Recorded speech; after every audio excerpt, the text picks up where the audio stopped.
김대성입니다. 오늘과 다음 주 이 시간까지는 좋은 구도와 풍경사진, 이런 제목으로 수업을 이어나가도록 하겠습니다. 좋은 구도를 위해서 여러분들이 무엇을 하면 좋은지, 풍경사진을 찍을 때 어떤 것들을 염두에 두고 찍어야 하는지, 그런 것들을 PPT를 통해서 여러분들과 함께 살펴보도록 하겠습니다. 오늘은 여러분들과 함께 좋은 구도와 풍경사진에 대한 이야기를 해보도록 하겠습니다. 오늘과 다음 시간까지 2회차에 걸쳐서 진행을 해보겠습니다. 좋은 구도의 사진은 처음에 이 화면을 구성하게 되겠죠. 그 화면을 구성할 때 가능한 안정된 구도로 구성하는 것이 좋습니다. 특히 수평을 잘 맞추고 수평 수직을 잘 맞추고 우리가 황금 구도라는 3분할법에 신경을 쓰면 전형적인 좋은 구도의 사진이 되는 것입니다. 자, 예제작을 볼까요? 대청호 사진입니다. 여기 보면 수평선이 이렇게 삐딱하게 되어 있죠. 수평이 맞지 않으면 불안정한 구도가 됩니다. 사진이. 그래서 이렇게 사진을 찍을 때 수평선을 위아래로 이렇게 잘 맞추시면 사진이 보다 더 안정되고 집중도가 높아집니다. 자, 역시 이렇게 그 수평선을 잘 맞춰야 보다 더 아름답게 보이는 겁니다. 이렇게 수평선을 맞춘다. 역시 대청호 사진입니다. 이렇게 수평선이 잘 맞춘 것이 좋습니다. 그 위에 하늘에 특별히 뭐 어떤 익사이팅한 구름이 없다면 그 수평선을 맞출 때 위아래 이렇게 대칭이 되게 잡는 것도 좋은 방법입니다. 때로는 이 수평선이 이렇게 올라갈 수도 있습니다. 화면에. 이 부분이 더 중요한 주제다라고 생각된다면 올라가는 건 상관이 없는데 가능한 이렇게 수평을 잘 맞춰야 된다. 이런 이야기입니다.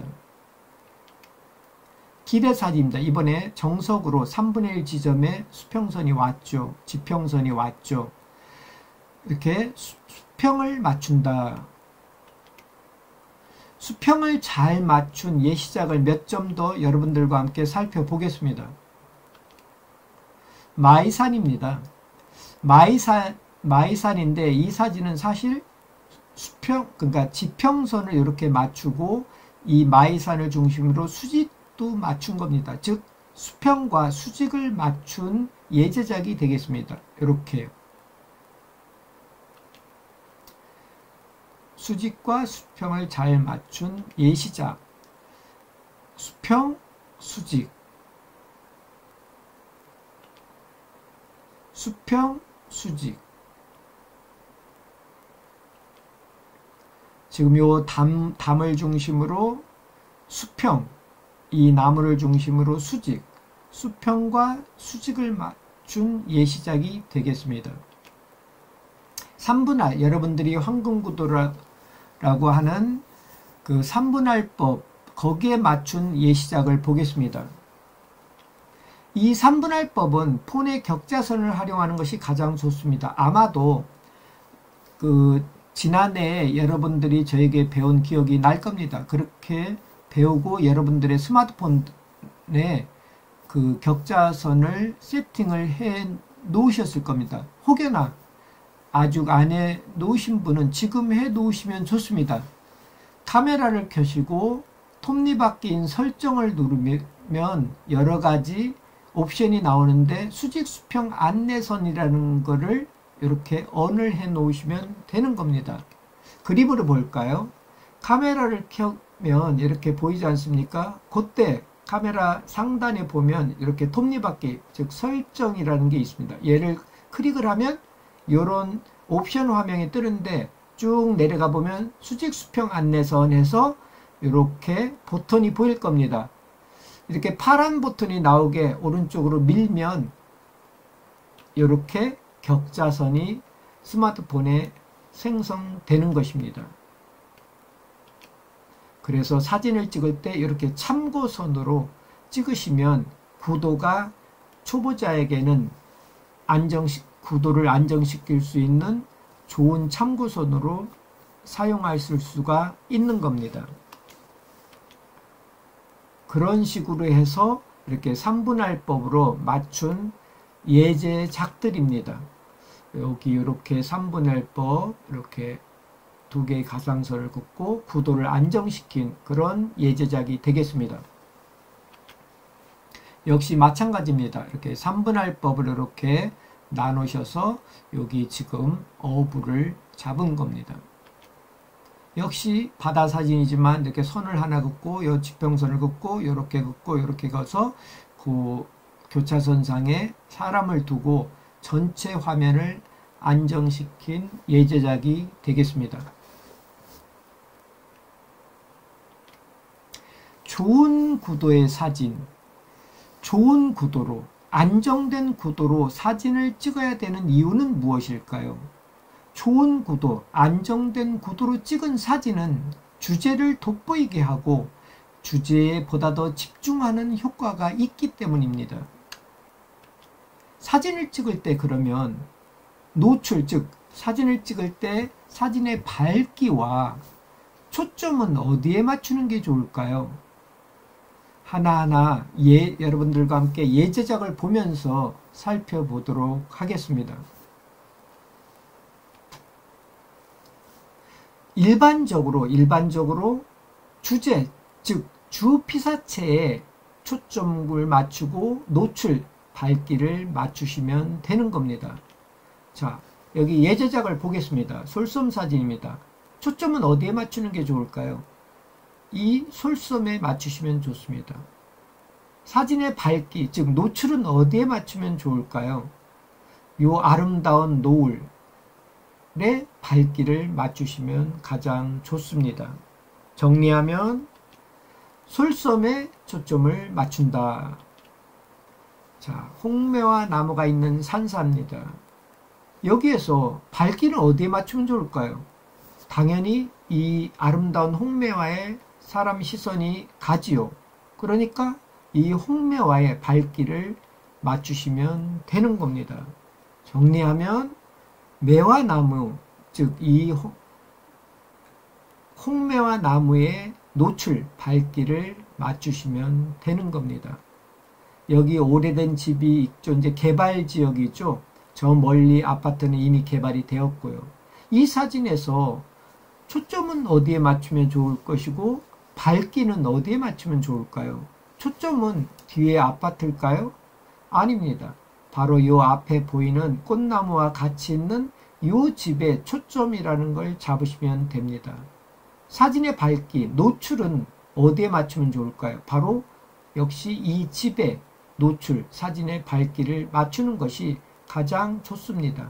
항상 노출, 초점은 일반적으로 주제, 주피사체에 맞춘다. 그것을 항상 잊지 마시기 바랍니다. 꽃나무가 있는 집에 초점과 노출을 맞춘다. 여기 밭에서 일하는 두 농부가 있죠. 초점은 어디에 맞추는 게 좋을까요?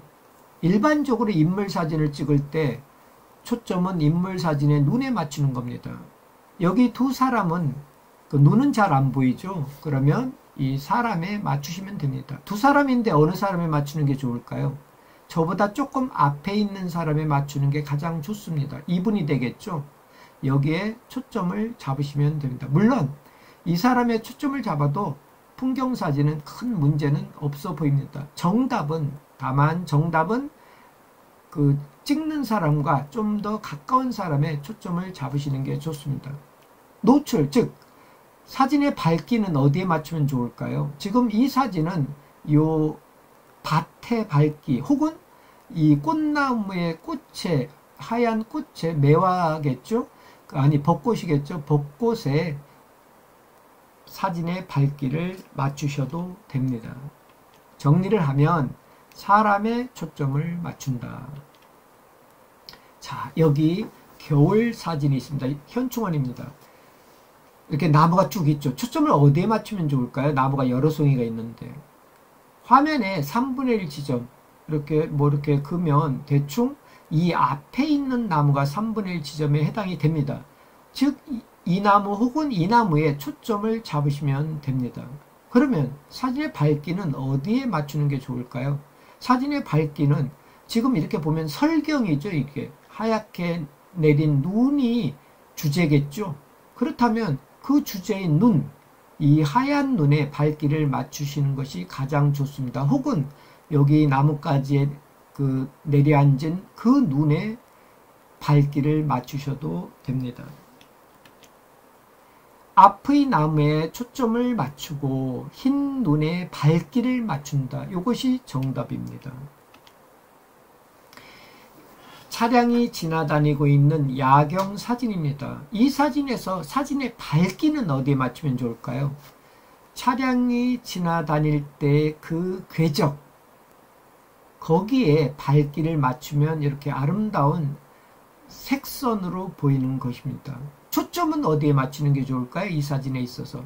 초점은 이 사진의 3분의 1 지점이면 요 두 번째 봉 정도 되겠네요. 혹은 도로 요 지점. 도로 요 지점이나 요 봉 정도에 초점을 잡으시면 저 뒤에까지 선명하게 이 사진처럼 나타나는 겁니다. 정답은 밝기, 노출은 궤적, 차량 빛에 맞추고 초점은 도로의 3분의 1 지점 혹은 요 봉에 초점을 잡으시면 됩니다. 자, 다른 예제작으로 왔습니다. 지금 은행나무길을 그 사진을 찍는 여자분이 걸어가고 있습니다. 자, 이런 사진은 좀 더 쉽지요. 초점은 어디에 잡으면 좋을까요?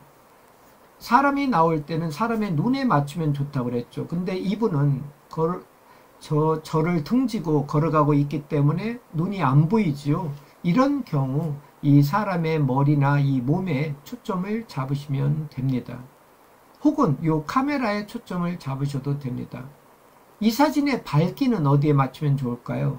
이 모델의 옷 색감 혹은 이 은행나무 색감의 밝기를 맞추시면 좋습니다. 정리를 하면 사람의 초점과 노출, 밝기를 맞춘다. 실내에서의 그 전시회에 여러 사람들이 감상을 하고 있죠. 이렇게 사람이 많은데 초점은 어디에 잡으면 좋을까요? 이렇게 사람이 많을 때는 가능한 찍는 저와 가까운 사람들의 초점을 잡으시면 좋습니다. 언뜻 이 사람이 가장 가깝죠. 이 세 사람 중에 한 사람의 초점을 잡고 사진의 밝기는 이 실내 전체적으로 색감이 재색감이 나오는 밝기로 잡으시면 되는 겁니다. 앞쪽 사람의 초점과 노출을 맞춘다. 자, 굴뚝에서 아름답게 연기가 피어오르고 있죠. 야경이 아름답고요. 즉 공장 야경이 아름답죠. 항상 초점과 밝기는 주피사체, 주제에 맞추는 것이 일반적으로 좋다고 이 앞에 제가 말씀을 드렸죠. 그러면 정답은 나와 있는 겁니다. 초점은 이 굴뚝 혹은 여기 야경에 초점을 잡으시면 되고 밝기는 이 야경의 아름다움에 밝기를 맞추시면 가장 좋은 사진이 되는 것입니다. 공장 야경의 밝기와 초점을 맞춘다. 여기 해바라기 사진이 있습니다. 선명하게 찍었죠. 그리고 자세히 보면 이 해바라기에 사마귀가 한 마리 있습니다. 이 사진에서 초점은 어디에 잡는 것이 가장 좋을까요? 일반적으로 이렇게 곤충이 있으면 이 곤충의 눈에 초점을 잡으시면 가장 좋습니다. 물론 이 사진 같은 경우는 이 해바라기, 가장 큰 해바라기의 그 C 부분, C방 부분에 초점을 잡으셔도 좋습니다. 가장 좋은 정답은 곤충이 있을 때는 곤충의 눈, 지금 이 사진 같은 경우는 사막 위의 눈에 초점을 잡는 것이 가장 좋습니다. 사진의 밝기는 어디에 맞추는 게 좋을까요? 당연히 이 해바라기, 가장 좋아 보이는 이 해바라기의 밝기를 맞추는 것이 가장 좋습니다. 정리를 하면 사마귀의 눈에 초점을 맞추고 해바라기의 사진의 밝기, 즉 노출을 맞춘다. 여기 가을 사진이 한 장 있습니다. 이게 감나무가 있고 원두막이 있고 감이 좀 열려 있습니다. 역광의 빛 때문에 이렇게 아름다운 보케를 배경으로 아름다운 사진이 되었습니다. 이런 경우 사진의 밝기, 노출이라는 건 어디에 잡으면 좋을까요? 지금 이 감이 붉고 아름답죠. 이 감이 잘 먹음직스럽게 아름답게 나와야 좋겠죠. 주제가 감나무니까. 그러면 이 감의 노출, 밝기를 맞추시면 되는 겁니다. 초점은 어디 잡으면 좋을까요? 당연히 이 감 혹은 이 감나무에 초점을 잡으시는 것이 가장 좋습니다. 정리를 하면 감나무에 초점을 맞추고 감의 밝기, 즉 감의 노출을 맞춘다. 어떠셨나요? 오늘 좀 어려운 부분이 있었나요?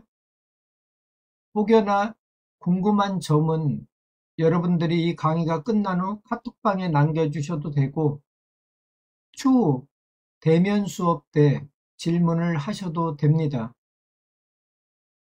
오늘 배운 것들을 참고 삼아서 시간이 되신 분들은 주변에 나가서 풍경 사진을 찍어 보시고 마음에 드는 사진 컷들은 카톡방에 공유해 주시면 감사하겠습니다. 그럼 다음 시간에 또 뵙겠습니다. 감사합니다.